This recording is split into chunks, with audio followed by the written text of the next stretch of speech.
Just gonna hit record so we can make sure we send this to folks who might miss it later on. And hi, welcome everyone. I'm Whitney with Climate Health Now, and we're excited to be taking action with folks today. Let me share my screen.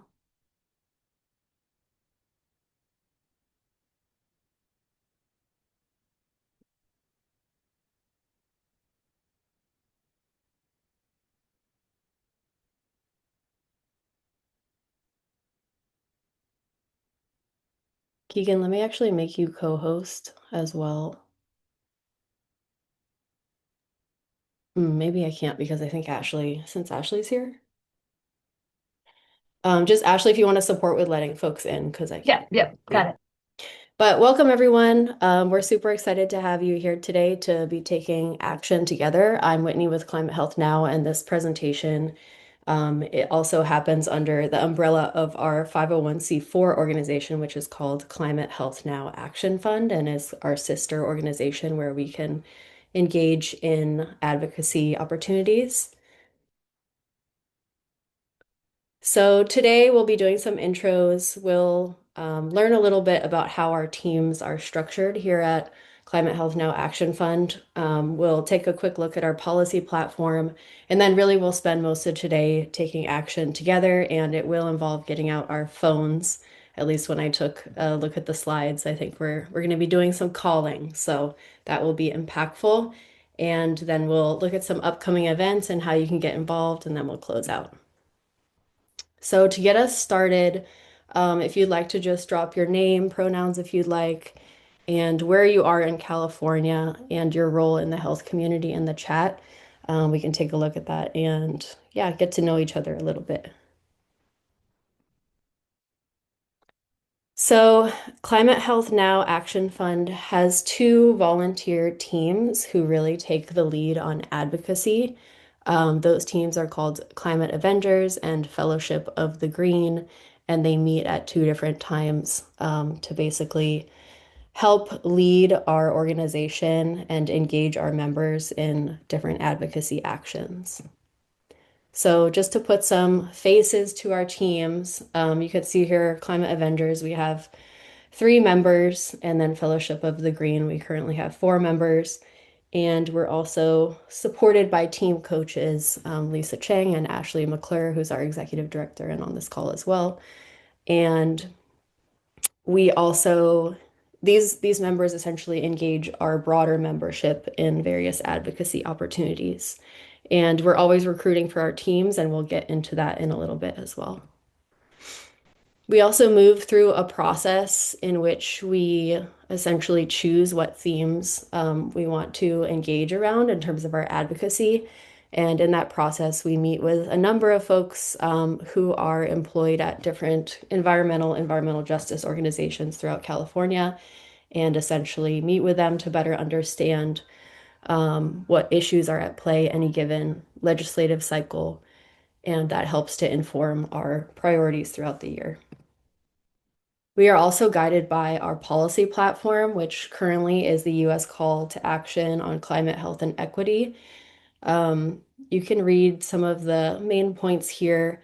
It is a little bit antiquated and was really highly relevant under the Biden administration back in 2019 when it was first created.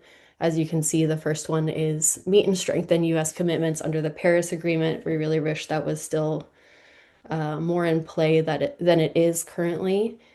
And we're also sort of shopping around for other policy platforms that can really meet the moment, the current moment, and help to continue to galvanize the work that we need to move forward. So we are excited to, as I said, pick up our phones, learn some more, and engage. And much of the rest of this presentation will be led by our advocacy campaign team members. And so with that, I will pass it off to Rachel G. Hey guys, can you hear me okay? All right, great. So I'm going to just delegate someone from the group to queue up a link to finding your like state representatives. If you guys can cue that up in the chat. Thank you so much. All I can do right. that. Thank you. So, the first topic I want to share with you guys is a bill that's related to fossil fuels. And just to give some background and context, the evidence is abundantly clear that gas and oil make us very sick. Um, Hundreds of thousands of kids get new asthma diagnoses each year related to nitrogen related fossil fuel emissions. There's more than 10,000 preterm births each year, which is the leading cause of infant mortality in the US. 350 thousand Americans die early each year related to just the particulate matter that's from fossil fuels. And then those who live close to gas and oil wells are disproportionately impacted by this. So, particularly those within 2.5 miles have a higher risk of all of these various conditions talked about, as well as higher risk of cancer, higher risk of mental health conditions, higher risk of chronic illness complications. And so, next slide, there is a bill that will help with an equitable transition for communities that are reliant on these jobs and now need to transition away. So, in particular, I want to highlight a bill that is in its final steps in the state legislature. It's AB 2157. And this provides work grant funding for displaced oil and gas workers so that they can be retrained for other industries. In terms of a little bit of background for where the bill has gone so far, it fully passed the state assembly earlier this year and then just recently passed the Appropriations Committee in the Senate. That is the committee in the state house that basically gives the thumbs up in terms of like budgetary considerations prior to that bill going up to the floor of the Senate. So essentially, I don't know when the final vote will be, but this is really our key time period to reach out to our senators specifically and let them know about this bill. So if you can click forward to okay, here we go. So the action item that we're going to take a moment to pause and do, we're going to go to the Find Your Representative link um, and find our state senator specifically and ask them to support AB 2157 when it comes to the Senate floor. And if you want to introduce yourself as the health professional or the type of professional that you are that's kind of linked within the healthcare space, you can also highlight that passing AB 2157 would be a vital step towards reducing unacceptable inequities in environmental health, like we talked about, while also stimulating our state's job market and then providing jobs for people, for communities disproportionately affected by these industries being shut down. We know in terms of the populations that folks of like Black, Indigenous, people of color backgrounds are more likely to be in the areas where these drills and wells are, and they're also more likely to be the ones that have the jobs. And so it really is a step towards health equity and a reduction in, racial and socioeconomic disparities by us focusing on this bill. So, all of that to be said, let's take a moment to go on mute, call a representative, and if you just simply ask them to support the bill, you have already done a great job. Add whatever additional details you want.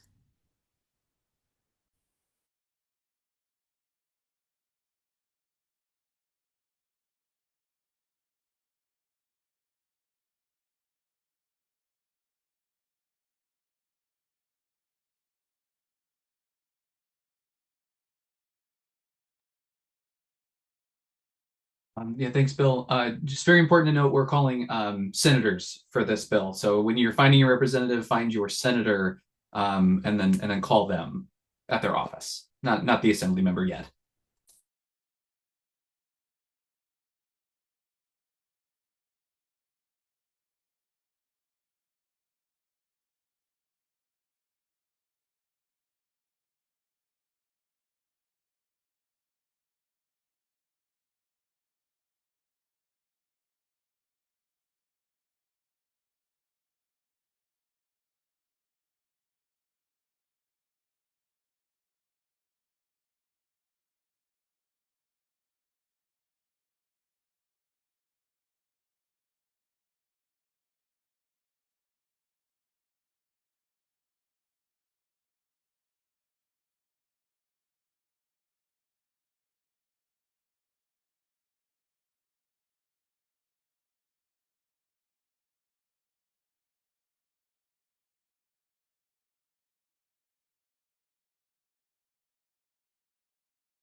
All right, so I do want to just name that some people have already finished calling their senators in the chat. Senator Nielo, Senator Grayson. I called Senator Wahab, um, related to Bill AB 2157.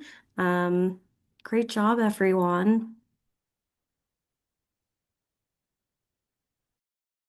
Thank you so much, Rachel, for leading us through that. And with that, we'll move to our next education and action item with Keegan.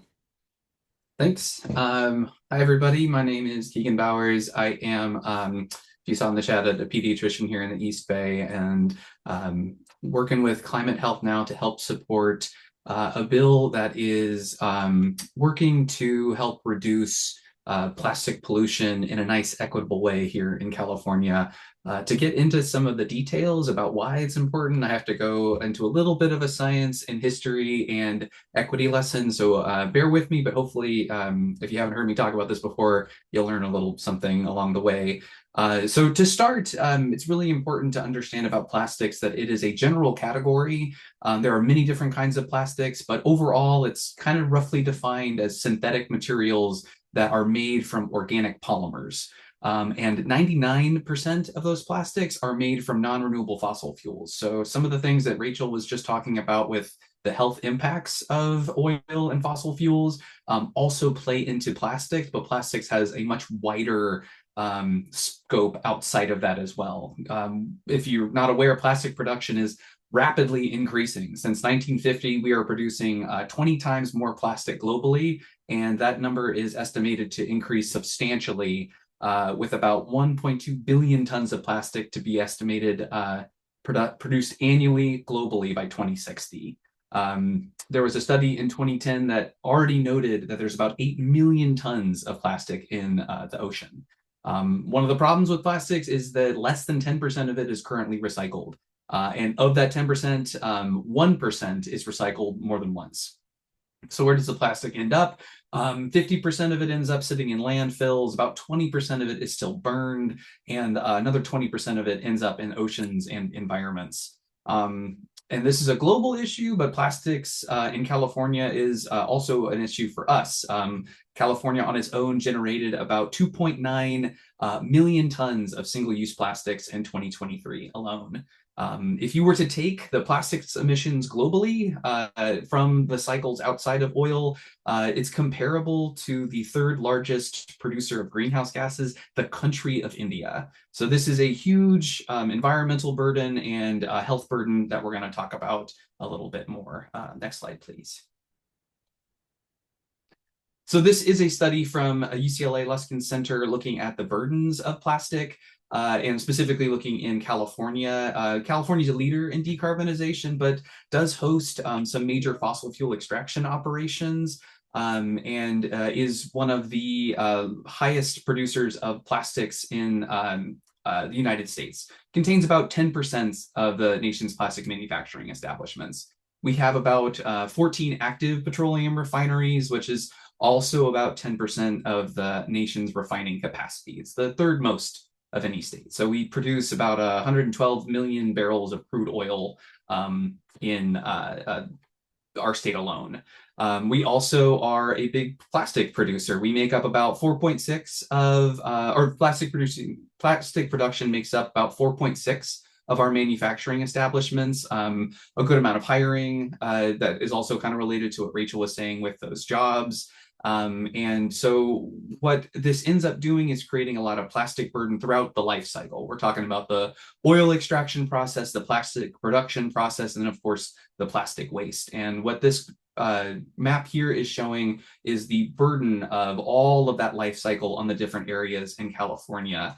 And due to, as you might imagine, historic patterns of zoning ordinances, redlining, and segregation, these areas with the higher rates of hazardous waste tend to be in low-income areas and communities of color. We also have studies that show that the toxic air exposures are dramatically shaped by racial disparities, even when you control for things like other factors like income.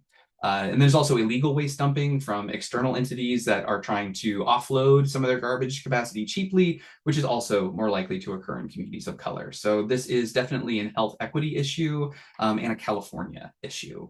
And we'll go in a little bit more detail about the health equity piece on the next slide. So if you're not familiar with the Cal Enviro screen, this is basically a California government tool that identifies areas, communities that are most burdened by pollution and stratifies them and ranks them based on things like health outcomes, socioeconomic characteristics, and those kind of qualities, which leads in a higher score that indicates greater burdens of pollution in areas with underprivilege or areas of higher of lower privilege. Based on this UCLA Luskin score study, the communities whose average plastic exposure risk was 1 greater had a higher in Cal environmental score of about 6. Meaning that areas with higher poverty, higher percentages of greater than 25-year-olds without high school educations, and areas that are more Hispanic, more Black, and roughly about 10% less white, we're seeing a lot more plastic burden. For example, it's not in this map, but in Kern County, where 80% of California's oil wells are, families are living within hundreds of feet of wells and breathing some of that toxic air that Rachel was also talking about. And so I hoped with this map of kind of the area that I'm from, you can kind of see that there's a good overlap of where this plastic burden's occurring and where these underprivileged areas of high pollution are also. So it's, like I mentioned, and kind of reinforcing here, hopefully this is an environmental issue when it comes to plastic pollution, or a health equity issue and environmental issue when it comes to plastic pollution. Next slide, please. So we've already talked a little bit about the oil damages that can happen to health. These are some specific things to plastic. It's about 16,000 known plastic chemicals, and about 4,000 of these are known to have hazardous properties, so about 25% of them. And then the majority of them, about 66%, have never been assessed. So we know that some of these are harmful, and then the majority of them we're not as sure, but if you were to look into it, there is a good chance that because they're all coming from similar origins, that they would likely be harmful. Once these polymers break down, they form what's called microplastics. So as we're going through the cycle, we've kind of talked about some of the oil production, the plastic production that also can create environmental damage. And then even after the plastic is produced and disposed, it produces microplastics. These are in food, drinks, air, skin products. Commonly things like honey or plastic water bottles are good kind of everyday sources of microplastics. And as things even in your clothes break down, can lead to indoor air pollution. So some of you might have already heard that microplastics have been found in every single organ that they've been studied in humans that have been studied. And even this early data, because this is a relatively new finding, even early data is showing that these plastics are causing damage in humans. There are tons of animal studies and cell studies that show the damage, but human studies are a little harder to do since there's a hard way to get controls for people that haven't been exposed to plastics. But even those studies are starting to show lung damage to lungs, damage to gut immune systems, and reproductive harms as well. So this is definitely a broadening scope of research, but early studies are not definitely favorable to the presence of microplastics. And the communities that are most at risk are children and industry workers. Children drink bottles, breast milk from plastic bottles.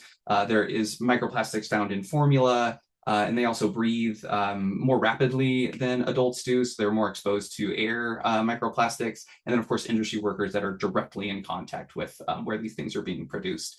And the at-risk communities tend to be, like we mentioned already, low-income areas, incomes with higher percentages of Black and Latinx communities, and then California tribes are also areas that are more impacted by this plastic pollution. Next slide, please. So where does our bill come in? There has already been a bill approved called Prop 54, the California Plastic Pollution Mitigation Fund. So this is already in process and basically consists of about $5 billion from plastic producers and funded by environmental mitigation surcharges, interests, penalties, basically charging them for the damage they're doing to the environment. And it is dedicated to reducing plastic harm. About 100%, the goal is about 100% of covered plastic packaging must be recyclable or compostable by 2032. They want higher plastic recycling rates, about 30% by 2028 and 65% by 2032. And then they want to reduce plastic packaging at the source by about 25% by 2032. And so what our bill adds, SB 1180, which has already passed from the Senate and recently was approved from the Appropriations Committee in the Assembly, what it would like to do is really make sure that this fund is being used equitably and addressing all of the plastic life cycle. There's a concern that the way that SB 54 is written is it's really only addressing the end of life, that kind of recycling piece, the landfill piece, where we just kind of talked about there's this whole oil production aspect and plastic production aspect that's also causing damage. So they want to make sure that any funds are used to address the whole life cycle and putting some pressure on those plastic producers and oil producers. Another part for me that's really important is that it wants to standardize the actions of all grant recipients, meaning that the people who are receiving this money and doing research either on how to reduce plastic or to investigate health outcomes from plastic is standardized. So these projects can be compared and the data can be collected and used to create larger scopes of research. And then, of course, they want to make sure that it is used equitably. So they have guidelines that say that the projects that receive money must achieve one or more of the specific purposes of prioritizing these disproportionately impact communities, like we've talked about, creating meaningful community engagement. So this isn't just a top-down effort. The community is involved and really addressing issues that are important to them. They want to have a public education piece, and then they want to support a reduction in plastic use, not just handling the aftermath of plastic. Next slide, please. So some things that we can do is help with SB 54. These are a little more of the long-term kind of things. One thing that's coming up tomorrow is a meeting with the environmental justice community, talking about how communities might use some of this fund. So if you're available, the link is there in our slides. But I can also put it in our chat in just a moment, or Whitney can. Thank you. There is also a direct collaboration with the Plastic Pollution Mitigation Fund. They haven't quite put out their more recent community meeting, but they do plan to have several more of those going forward. So if you have or if you live in an area that is impacted by any of this plastic pollution or have ideas or want to do research on how to reduce plastics or health outcomes with plastic, these are great research sources for you. And then today, what we can do is help get SB 1180 passed. So using that Find Your Representative link that we had previously put, now we'll be contacting your assembly members. So the vote is coming up, like we talked about, at least by some point towards the end of the month. And I have a little script here for you. All you have to do is use that QR code, which should link with all of the assembly members and have their phone numbers to hopefully save you kind of searching around. Find who represents you, find their number using the QR code there, and then a little script to kind of talk about how to promote their vote on SB 1180, which I'll go ahead and do now. So I'm going to mute myself.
Something I learned recently was that maybe it's more impactful to call the Sacramento office rather than the like your local district office.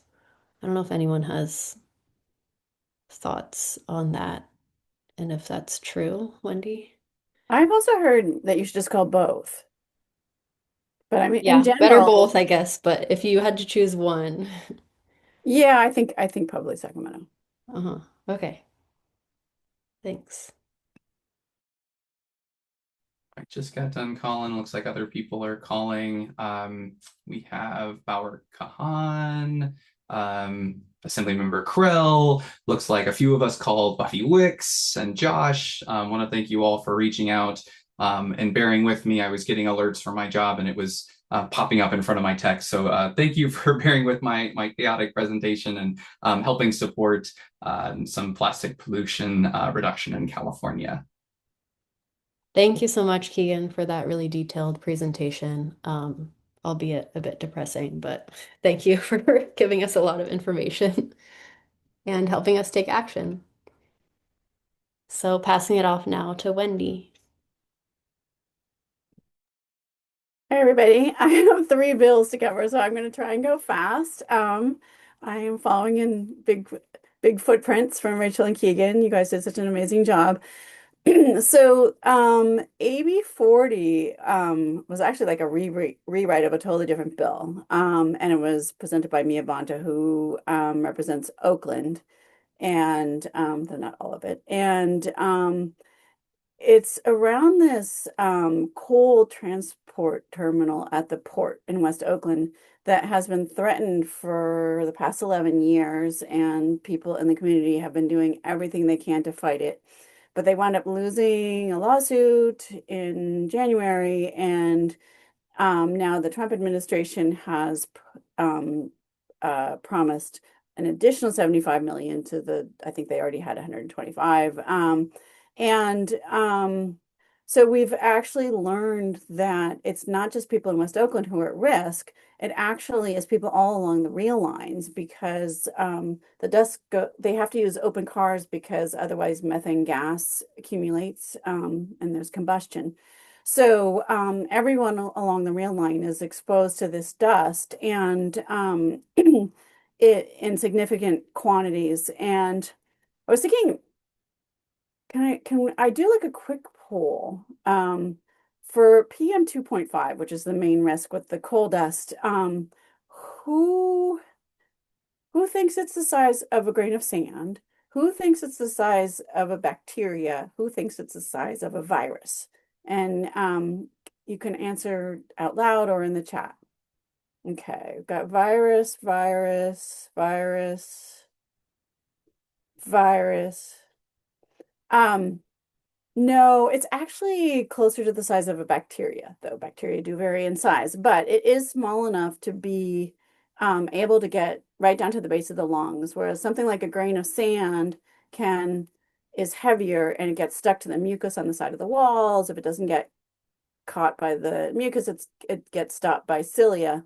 But these particles are tiny enough that they bypass that and they get right down to the base of the lungs, where normally there's these great immune cells that can neutralize them. But immune cells cannot neutralize little pieces of carbon and silica with heavy metals in them. Instead, they actually wind up getting killed and they release all of their histamines and chemicals. And so that's what leads to all this inflammation. Plus, you lose your immune response. So that's why it increases risks of things like pneumonia.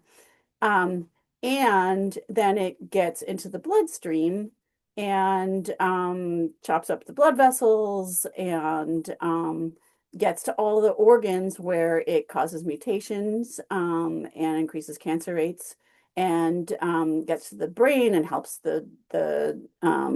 those tau tangles to accumulate and harms the immune cells in the brain, the microglia, etc.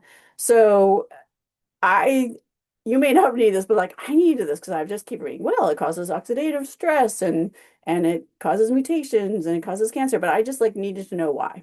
And then on top of that, it also it can enter our bodies through the gut and get into the bloodstream, and it can just go on this straight little highway through your olfactory nerve straight to your brain. So it is pretty scary stuff. And the people who are at most risk for the coal dust are people who are living in industrial areas, and that is due to redlining, and so it's actually not, it's more based on race than income. Um, so let's go to the next slide. So this one, I decided we should call, even though you already just called your state senators, call them back. You'll probably get a different person. Don't feel embarrassed. And this bill, AB 40, is to require environmental review of coal terminals and transport. And at this point, the only environmental review that was done was in 2012, and it was before they were planning the coal. So this bill would require that before something like a coal transport terminal could be built anywhere in the state, that you have to have environmental review through CEQA. So if you don't want to call, we also have a link that we can throw in the chat to write something to your state senator. But just to warn you that it actually includes some other bills, which I personally approve of as well, that were put together by PSR. So, but calling generally has more impact. So I think let's do a little pause and see if people can get on the phone.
All right, I see some people who are finishing up. Where's Nielo?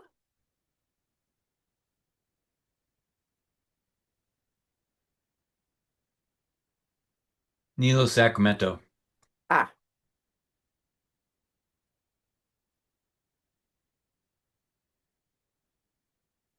but like even if you when I'm talking to the same person twice, they don't care. Their job is just to record what people think. And I've never had anybody say, "Oh, well, you claim that arsenic causes cancer. Well, I've read 3 studies saying that it doesn't, and it's as good for you as the ground beef."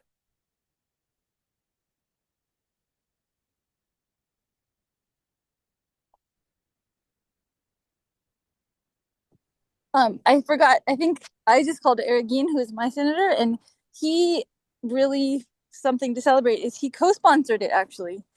Good point. And I forget, I think Ortega from San Leandro also co-sponsored. I think that's just the 3 so far. So a lot more co-sponsors could come on, or co-authors. So that's something you could do if you haven't already done your calls. Ask them to become a co-sponsor. All Lin right. or sorry, Lena had a question in the chat that I was just gonna hopefully quickly address, and Lisa, let me know if you have any different thoughts. But essentially, the way I was kind of told is when you call and ask for representatives to, you know, support or oppose a bill, it can be slightly easier if you're doing one call per ask, just in terms of kind of keeping track on their end. And generally, the rule is one call per person per day per bill. But if you, like in this particular instance, are calling multiple times or have multiple asks, it's okay to add them all into one call. But one of the things that we encourage is this doesn't have to be the only time you call. You could definitely rack these up. They think there's a rule about like 7 calls a day or something, is one of the recommendations. So, you know, we were doing this once today as a group to kind of encourage you, but going forward, you can definitely keep doing these calls. All right. I think we probably should go on because I have 2 more bills to do. Um, oh, and then very apropos, our potluck is coming up on Saturday. This should be really fun, and it's down like there's like a play area and some grass, and it's near the dangerous slide. It would be so great to see some people there. And I think we should probably throw the RSVP link in the chat as well. All right. Let's the next bill is SB 868 and with a controversial author. And I think we all kind of know the benefits of solar energy, but specific to this 868, it's about these balcony solar units, and it allows people who wouldn't otherwise have access to solar power, to be able to get a little bit of benefit. And like, so people living in condos and apartments, or for other reasons can't have rooftop solar. It's not going to power your whole house, but the really important issue is that it can reduce people's bills to the point where they are not in energy insecurity, and they can make the decision to keep their cooling on in situations of extreme heat. So it really can be life-saving. So I think we're ready for the next slide. So this one, the QR code is for a link to just sign on in support of this bill. And it it already passed the Senate, and then it made it out of 2 committees in the Assembly. And so that's going to go to a floor vote. So everybody's Assembly member is now going to be voting on this bill at some point before the end of the month. And I just really feel like it's, just because you don't have money doesn't mean you don't care about environmental issues. And it also, it can help improve air quality in red-line neighborhoods. So there's a lot of benefits to this bill. And I think it just makes people feel good. So the when you go to the link,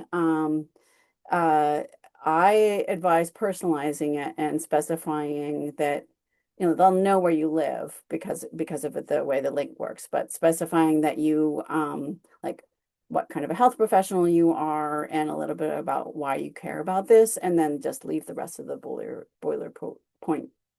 boilerplate text as is. And maybe let us know when you're ready to move on, and if you have any questions about it.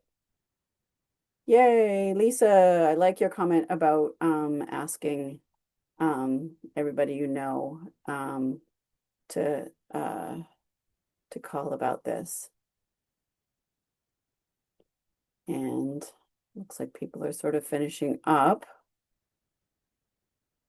Should we go ahead and move on to the next slide?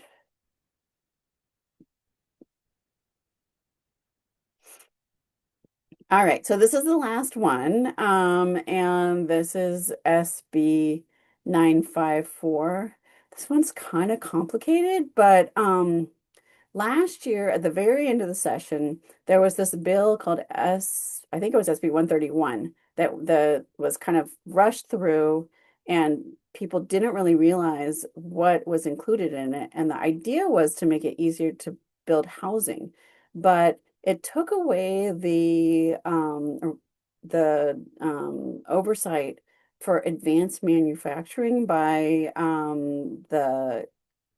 CEQA, the California Environmental Quality Agency.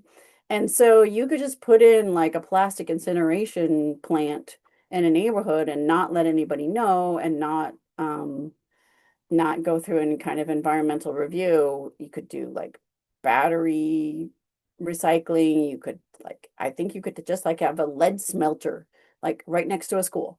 So this is really important to get back these protections because otherwise you're going to have kids exposed to lead. You're going to have volatile organic compounds like benzene, and then of course all the like generators and diesel and particularly matter 2.5, and the areas that are in zone for industry are these same red line neighborhoods that we've been talking about. So this article that I have here talks about the Garden Grove situation and just how obvious it is that we cannot expect industry to regulate itself, and that we need to have some protections, and that's why we have a government. All right, so I see that Bill spoke to somebody for SB 868. Oh, do we need the link for this, or are you all able to do the QR code?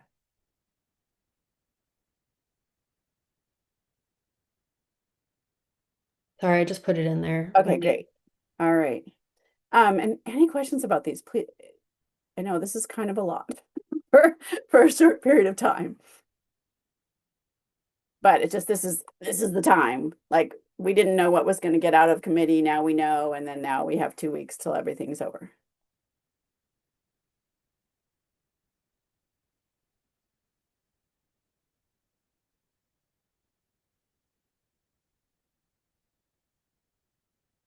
And again, it's good to talk about like what you do in your profession and what you've seen briefly and why you actually care about regulation of advanced manufacturing.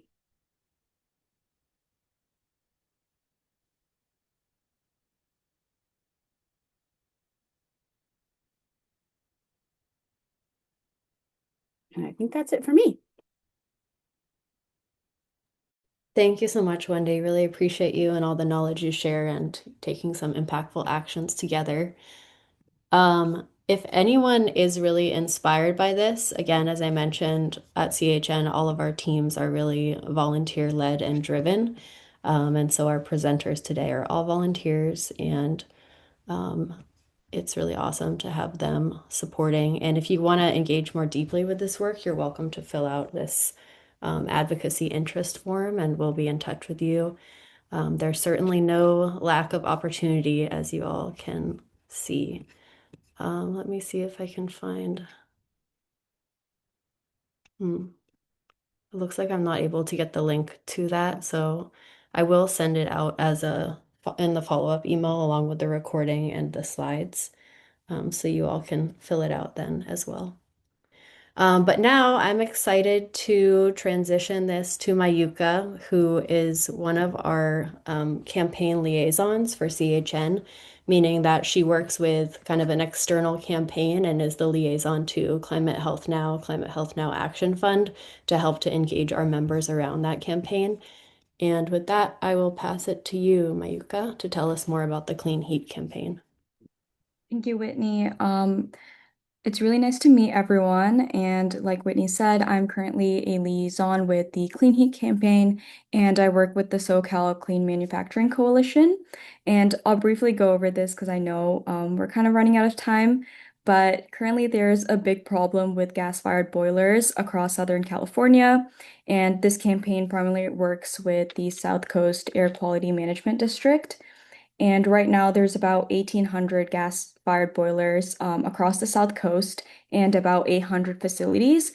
And this connects back to Climate Health Now because about 20% of these facilities are hospitals and healthcare facilities. So healthcare workers do have a important voice, especially in decarbonizing this industrial heating in California. And this is also important because burning methane, especially through these boilers, releases nitric oxide and particulate matter. And especially in the South Coast region, this exceeds federal standards.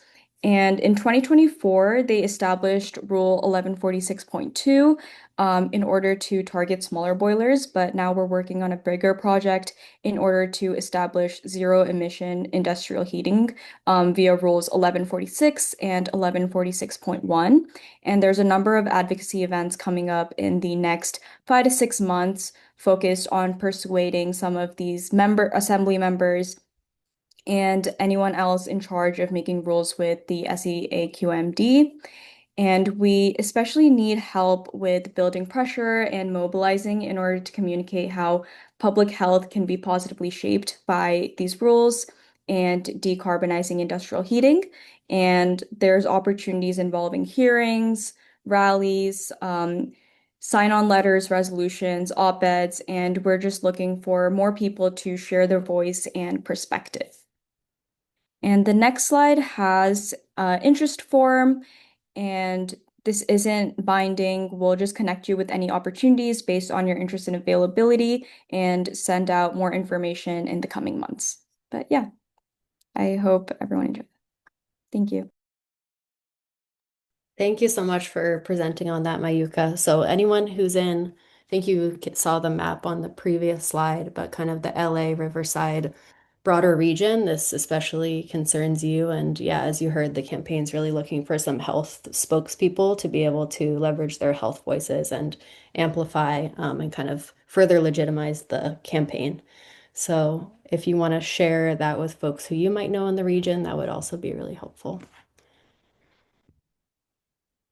So to close us out, we're just going to go through a few upcoming events that we have. Every single summer, Climate Health Now puts on potlucks throughout the state, member-led potlucks. So these are the ones we have currently on the roster. And every year we have a different thematic focus. So this year at Climate Health Now, we're really leaning towards this theme of resilience and how do we build climate resilient communities. And so in general, that is how we are organizing our potlucks throughout the summer. And as I mentioned, our members in each of these regions are stepping forward to either host or co-host a potluck and inviting folks in their region to join them, build communities together, and generally learn about how we can better foster climate resilience in our local areas. And you can see below some of the photos from potlucks we've had in past years. It's a really great way to kind of meet other health professionals and grow together. And I will also put these links in the follow-up email, but you're also welcome to navigate to our website under our upcoming events page, and you'll see everything listed there as well. And we are also still, it's a little bit on the tail end of summer, but we're also still recruiting for hosts or co-hosts. So if you are interested in kind of taking the lead, you don't need to be a subject matter expert by any means. We have a host toolkit to help guide you through, and we'll kind of have a one-on-one informational meeting with you to support you in organizing your potluck. But if that interests you, please feel free to complete this form. One other upcoming kind of event webinar series we wanted to put in a plug for is just this Data Centers and Health, Understanding the Impacts and Taking Action. This is hosted by the Medical Society Consortium on Climate and Health, who we work closely with. And it's a virtual webinar series. I think it already started, but there's 3 more iterations of it coming up, and definitely an area in which, you know, we're seeing a lot coming up around data centers, the health impacts, et cetera. So it's kind of something that we can help to educate ourselves on and become more informed as it becomes more relevant to engage over time. I'll also include the link in the follow-up email. And finally, just wanted to put in a plug for our upcoming class on public narrative. So really the of this class is how do we tell stories to create change? Stories and personal narrative are really impactful when influencing others and showing that, you know, what has happened to us or people we know can be kind of like a call to action. So this course focuses around, yeah, how do folks within the health community do that better? And you can see it's also eligible for CMEs. Those are the dates, and these are some of the learning objectives of the course. And yeah, with that, we'll close out. I don't know if anyone has any last minute questions for our presenters or final thoughts they want to share. I'll also put this feedback form in the chat for you all. Hi, Whitney. This is Lydia. I just wanted to quickly share. Well, one, thank you all so much for these presentations, really helpful. And I just wanted to share that there's an effort through the Bay Area Air District to preserve the clean air protections around transitioning to electric water heaters in homes once like gas heaters are at their end of life. I don't know if you guys have already talked about this here, but there's like a letter campaign and there's other ways to get engaged. So I don't know if you guys are already connected to that effort or not. Yeah, definitely. We've had some members go to a few of their hearings. I think right now we're sort of between actions, is my understanding. Actually, Rachel G, who was on this call and presented earlier, is kind of like one of our main point people who's following that. But yeah, we're definitely engaged in that effort and want to communicate out with kind of the right constituency when there's more opportunities. So thank you for putting in a plug for that. Okay, great. Thanks.